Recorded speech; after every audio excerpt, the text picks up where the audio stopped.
Hello everyone, welcome to my channel Vidyarthi Assam. So আজি মই আকৌ ইকনমিক্সৰ ফাৰ্ষ্ট চেপ্টাৰ মুদ্ৰা আৰু বেংক ব্যৱস্থা এই চেপ্টাৰটোৰ সেকেন্ড পাৰ্টটো দিবলৈ গৈ আছো সো হেদিনা মোৰ ফাৰ্ষ্ট ভিডিওটো এটো চেপ্টাৰৰ ফাৰ্ষ্ট ভিডিও আহিছে আৰু বহুতে কমেন্ট কৰিছা তোমালোকে যে সেকেন্ড পাৰ্টটো লাগে সো থ্যাংক ইউ সো মাচ এনেকৈ আমাক সাপোৰ্ট কৰি থাকিবা আৰু ভিডিওটো স্কিপ নকৰিবা ফাৰ্ষ্টৰ পৰা লাষ্টলৈকে ভিডিওখন চাবা সো আজি নেক্সট পইণ্টটো হৈছে মুদ্ৰাৰ ক্ৰম বিকাশৰ সংক্ষিপ্ত বিৱৰণ আজি আমি যি মুদ্ৰা ব্যৱহাৰ কৰিছো সেই মুদ্ৰা নিখাটোৰ ভিতৰতে সৃষ্টি হোৱা নাই কেইবাটাও পৰ্যায় বা অৱস্থা অতিক্ৰম কৰিহে মুদ্ৰাই আজিৰ ৰূপটো পৰিগ্ৰহণ কৰিছে যে আমি যোনটো টকা বা কয়েনজ হোক বা এনেকৈ কাগজৰ মুদ্ৰা যিখিনি পইচা টকাবিলাক হোক আমি যিখিনি ইউজ কৰি আছো সেইখিনি কিন্তু এটা ৰাতিৰ ভিতৰতে কি হোৱা নাই যে বনাই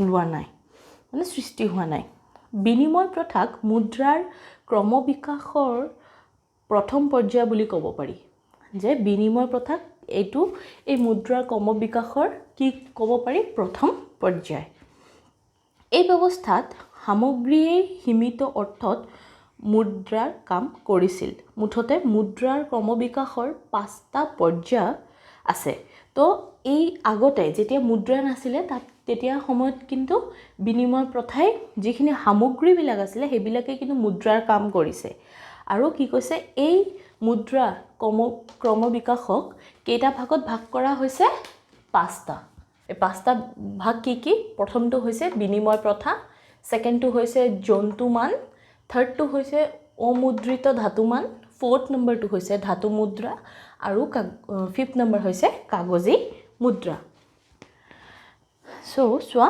বিনিময় প্ৰথাৰ বিষয়ে আমি ইতিমধ্যে আলোচনা কৰিলো ইয়াত সামগ্ৰীৰ মুদ্ৰা আছিল সো বিনিময় প্ৰথাটো আমি ডিসকাস কৰিলো ইয়াত কি আছিল সামগ্ৰীৰ মুদ্ৰা আছিল আমি আগতে ফাৰ্ষ্ট ভিডিওটো তোমালোকে পাইছাই যে তেতিয়াৰ টাইমত কেনেকৈ আদান প্ৰদান হয় যে তুমি মোক কিবা এটা সামগ্ৰী দিবা তাৰ বিনিময়ত মই তোমাক কিবা এটা বস্তু দিম তেতিয়া টাইমত মুদ্ৰাৰ কাম কিন্তু সামগ্ৰীয়ে কৰিছিল জন্তুমান স্তৰত জন্তু বিনিময়ৰ মাধ্যম হিচাপে ব্যৱহাৰ কৰা হৈছিল বিশেষকৈ ছাগলী তো জন্তু মাধ্যমত যেহেতু জন্তু আছে তো অবভিয়াসলি তাৰটো মেইন নিটো হ'ব জন্তুৱে তো জন্তুই বিনিময়ৰ মাধ্যম হিচাপে ব্যৱহাৰ কৰা হৈছিল আৰু বিশেষকৈ কোনটো জন্তু ছাগলী এই ব্যৱস্থা আতৰি গ'ল দুটা প্ৰধান অসুবিধাৰ বাবে এই জন্তুমান ব্যৱস্থাটো কিয় আতৰিছে দুটা অসুবিধাৰ কাৰণে দুটা অসুবিধা কি প্ৰথম ছাগলীবোৰ পূৰ্ণ সাদৃশ্যযুক্ত নহয় ৰং আৰু আকাৰ বেলেগ বেলেগ হোৱাৰ বাবে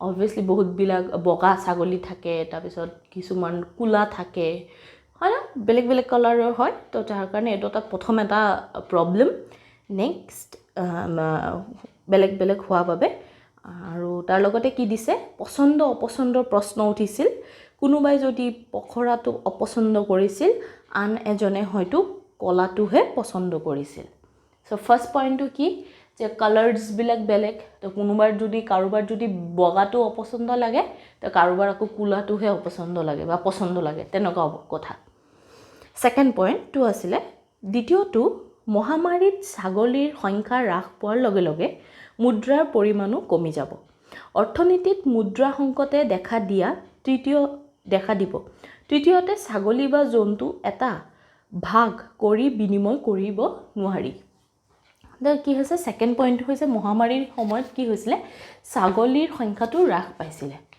যাৰ কাৰণেও সেইটো এটা প্ৰবলেম আৰু ইয়াত থাৰ্ড নম্বৰ পইণ্ট এটা দিছে কি যিকোনো ছাগলী হোক বা যিকোনো জন্তুই হোক আমি কিন্তু কি কৰিব তেতিয়া কিন্তু কি কৰিব পৰা নাছিলে কাটি পেলে যে আদান প্ৰদান কৰাৰ সিস্টেমটো নাছিলে যে আমিতো বিনিময় প্ৰথাত পাইছিলো ন যে এটা হাতীক কি কাটি পেলে কি বিনিময় কৰিব নেকি নহব সো ঠিক হেতু এটা প্ৰবলেম আছিল নেক্সট আছে অমুদ্ৰিত ধাতুমান অমুদ্ৰিত ধাতুমান ব্যৱস্থাত সোণ বা ৰূপৰ টুকুৰা বিনিময়ৰ মাধ্যম হিচাপে ব্যৱহাৰ কৰা হৈছিল তো এটো কি ইয়াত বিশেষকৈ কি ব্যৱহাৰ কৰা হৈছিল সোণ আৰু ৰূপ সিলভাৰ এণ্ড গোল্ড ইয়াতো বহুতো অসুবিধাই দেখা দিছিল প্ৰথম সোণ বা ৰূপ নিভাজ হয় নে নহয় প্ৰতিবাৰ লেনদেনৰ সেইটো নিশ্চিত কৰিবলগীয়া হৈছিল। দ্বিতীয়তে এনেবোৰ মূল্যৱান ধাতু এঠাইৰ পৰা আন এঠাইলৈ নিৰাপদে কঢ়িয়াই নিয়াটো সহজ নাছিল।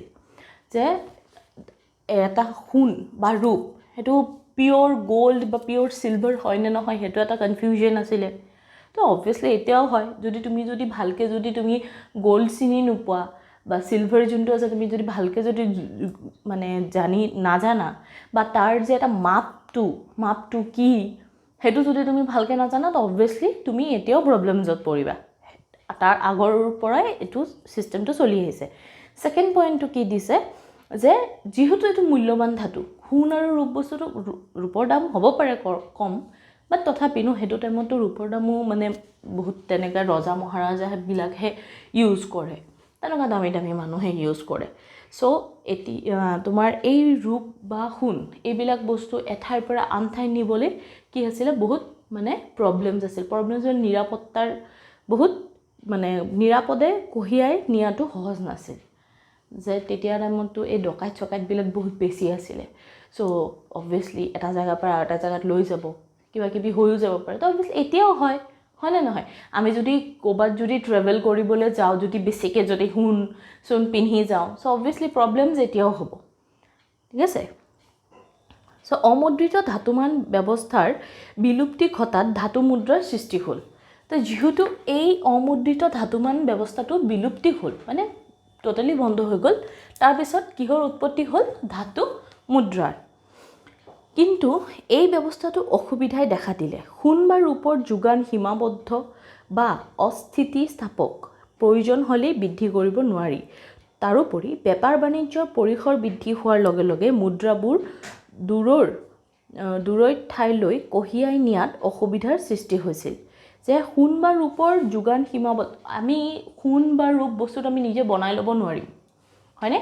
সেইটো এটা নেচাৰেল পৰা আহে। চ' এইবিলাক বস্তুৰ যোগান ধৰাটো বহুত মানে প্ৰব্লেমেটিক। সেইকাৰণেতো যিমান দিন গৈ আছে এইবিলাক বস্তু সীমিত হৈ আছে, সেইকাৰণে কি হৈ আছে? দামো সিমান বাঢ়ি আছে। তাৰপিছত আছে মুদ্ৰাৰ ক্ৰমবিকাশৰ পঞ্চম পৰ্যায়ত কাগজী মুদ্ৰাৰ প্ৰচলন হ'ল। এই মুদ্ৰা কঢ়িয়াই নিয়াটো সহজ। আচ্ছা, ইয়াত আৰু এটা কথা কওঁ, এই ধাতু মুদ্ৰা কঢ়িয়াই নিয়াটো কি কৈছে? বহুত মানে প্ৰব্লেম দি আছিলে। ধাতু বস্তুটো কি বহুত ভাৰী হয়নে? চ' এতিয়া যদি এক বস্তা যদি মই তোমাক মানে লোহাৰ কিবা বা তামৰ কিবা যদি এনেকৈ দি দিওঁ, এঠাইৰ পৰা আৰু এটা ঠাই যাবলৈ আমাৰ বহুত প্ৰব্লেম হ'ব। ইমান হেভি বস্তুখিনি আমি দাঙি নিয়া বা লৈ যোৱাটো বহুত প্ৰব্লেম হ'ব। তো তাৰ কাৰণে কি হ'ল? এই ধাতু মুদ্ৰাৰ প্ৰচলন বন্ধ হ'ল, এণ্ড দেন কি ষ্টাৰ্ট হ'ল? কাগজী মুদ্ৰা প্ৰচলন আৰম্ভ হ'ল। আৰু এই কাগজী মুদ্ৰা এঠাইৰ পৰা আৰু এঠাই মানে লৈ যাবলৈ বহুত ইজি। প্ৰথম অৱস্থাত কাগজী মুদ্ৰা সোণ বা ৰূপলৈ ৰূপান্তৰিত কৰা হৈছিল। কালক্ৰমত কাগজী মুদ্ৰাক মুদ্ৰা হিচাপে গ্ৰহণ কৰা হ'ল আৰু ৰূপান্তৰকৰণৰ অপ্ৰয়োজনীয়তা হৈ পৰিল। এইদৰে কাগজী মুদ্ৰাই বৰ্তমান ৰূপ লয়। কি হৈছে? প্ৰথম অৱস্থাত কাগজী মুদ্ৰা সোণ বা ৰূপলৈ ৰূপান্তৰিত কৰা হৈছিল। এইটোকো সোণ বা ৰূপেৰেহে মানে ৰূপান্তৰিত কৰা হৈছিলে। কিন্তু পিছলৈ গৈ কি হ'ল? এইটো কাগজী মুদ্ৰাত ৰূপান্তৰিত কৰা হ'ল আৰু এইটো এনেকেই বৰ্তমানলৈকে এইটো এনেকেই চলি আছে। বৰ্তমান উন্নত আৰু উন্নয়নশীল সকলো দেশতে চেক মুদ্ৰাৰ প্ৰচলন বৃদ্ধি হৈ আহিব ধৰিছে। যদিও বেংকসমূহে গ্ৰাহকক দিয়া চেক আইনী মুদ্ৰা নহয়, তথাপি চেকৰ জৰিয়তে বস্তু বেচা কিনা কৰা হয়। অনাগত ভৱিষ্যতত চেক নিজেই মুদ্ৰা হৈ পৰিব বুলি অৰ্থনীতিবিদসকলে মত পোষণ কৰিছে। এতিয়া আৰু এটা মুদ্ৰাৰ কথা ইয়াত মেনশ্যন কৰিছে, সেইটো হৈছে কি? চেক মুদ্ৰা। চেক যোনটো আমাক চেক বুকবিলাক দিয়ে ন বেংকৰ পৰা, চ' সেইটো কি? এটা মুদ্ৰাই।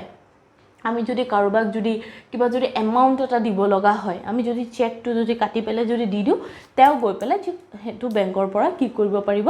যে পইচাখিনি উঠাই ল'ব পাৰিব। তো ইন ফিউচাৰ সেইটো এটা চেক মুদ্ৰা মানে হ'ব বুলি অৰ্থনীতিবিদসকলে কি কৰিছে? মানে পোষণ কৰিছে। নেক্সট আছে মুদ্ৰা কি? মুদ্ৰাটো একচুৱেল কি? ইংৰাজ অৰ্থনীতিবিদ জিঅ'ফ্ৰী ক্ৰাউথাৰৰ মতে বিনিময়ৰ মাধ্যম হিচাপে সাধাৰণ গ্ৰহণযোগ্যতা থকা আৰু লগতে সামগ্ৰীৰ মূল্যৰ মাপকাঠি আৰু মূল্যৰ ভাণ্ডাৰ হিচাপে কাৰ্য সম্পাদন কৰা যিকোনো সামগ্ৰী হ'ল মুদ্ৰা। দেশবাসীয়ে যদি বেলগছৰ পাত বিনিময়ৰ মাধ্যম হিচাপে গ্ৰহণ কৰে তেনেহ'লে বেলপাতৰ সাধাৰণ গ্ৰহণযোগ্যতা থাকিব আৰু বেলপাত মুদ্ৰা হ'ব। মুদ্ৰাৰ সাধাৰণ গ্ৰহণযোগ্যতা আইনৰ দ্বাৰা সমৰ্থিত হ'ব। যে কোনে কৰিছিলে? ইংৰাজ অৰ্থনীতিবিদ জিঅফ্ৰি ক্ৰাউথাৰৰ মতে। ঠিক আছে, তেওঁ কি কৈছে যে বিনিময়ৰ মাধ্যম হিচাপে সাধাৰণ গ্ৰহণযোগ্যতা থকা, যে প্ৰতিটো বস্তুৰ মানে আমি যাতে মুদ্ৰা দি পেলাই যাতে বস্তুখিনি যাতে আমি ক্ৰয় কৰিব পাৰোঁ বা তাৰ যাতে ইকুৱেল এটা এমাউণ্টৰ এটা যাতে এটা ইকুৱেলিটি যাতে থাকে বা তোমাৰ মানে কৈছে যে যদি দেশৰ যদি বেলপাতক যদি আমি যদি বিনিময়ৰ মাধ্যম হিচাপে যদি লৈ লওঁ বেলপাত, ঠিক আছে, চ' সেইটোৱে কিন্তু বেলপাত মুদ্ৰা হিচাপে ধৰা হ'ব। চ' ঠিক তেনেদৰে আৰু কি কৈছে? মুদ্ৰাৰ সাধাৰণ গ্ৰহণযোগ্যতা কিন্তু আইনৰ দ্বাৰা সমৰ্থিত হ'ব। তো অবভিয়াছলি এইবিলাক কি হয়? RBI যোনটো বেংক আছে, ৰিজাৰ্ভ বেংকৰ পৰাহে এইবিলাক মুদ্ৰাছবিলাক যিবিলাক মানে কেছবিলাক তেওঁলোকেহে ওলায়। তাত চাবা তোমালোকে যে টকাত কি থাকে? টকাৰ এটা নম্বৰ থাকে, হয়নে? আৰু বহুতকেইটা লেংগুৱেজত টকা কিমান টকা সেইটোও লিখা থাকে। তাত যেনেকৈ মহাত্মা গান্ধীৰ ফটো দিয়া থাকে, তেনেকৈ আমাৰ ইণ্ডিয়াৰ মানে নামী দামী জেগা আৰু ফটো দিয়া থাকে। বহুত কিবা কিবি দিয়া। তোমালোকে অবভিয়াছলি টকাটো চবৰ তাতে আছে, তোমালোকে অকণমান ট্ৰাই কৰি পেলাই চাই ল'বা। চ' সেইখিনি বস্তু কিন্তু কি হ'ব? আইনৰ দ্বাৰা সমৰ্থিত হ'ব। তো আজিৰ ভিডিঅ'টোত মই এইখিনি ডিছকাছ কৰিলোঁ, ভিডিঅ'টো বেছি লেন্দি নকৰোঁ। চ' তোমালোকে অবভিয়াছলি জনাবা যদি ইয়াৰ ওপৰত যদি তোমালোকৰ কিবা যদি জানিব লগা থাকে বা কিবা যদি প্ৰব্লেমছ থাকে তো অবভিয়াছলি মোক কমেণ্টত জনাবা। আৰু এনেকেই মোৰ ভিডিঅ'ছখিনি আহি থাকিব। এণ্ড এনেকেই তোমালোকে ছাপোৰ্ট কৰি থাকিবা। Please like, comment and share our video'. Don't forget to subscribe my channel. Thank you so' much. Bye bye. নমস্কাৰ।